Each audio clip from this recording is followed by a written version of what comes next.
la institución Metatel Guatiana y me mandó a mi amor y yo a buen era Centro Educativo La Esperanza.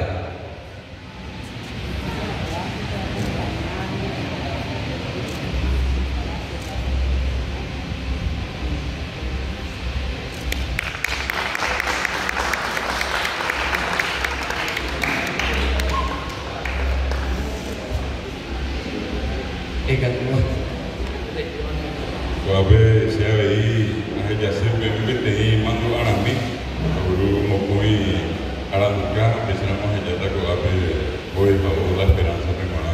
Muchísimas gracias a la institución en nombre de sus autoridades, de los docentes, aquí en mi querido Eduardo Acosta, de todos los estudiantes que tienen la comunidad educativa. Agradecido por esta distinción y muy contento de compartir con ustedes esta tarde, donde vimos las habilidades, las virtudes, las destrezas artísticas que tienen todos y cada uno de ustedes.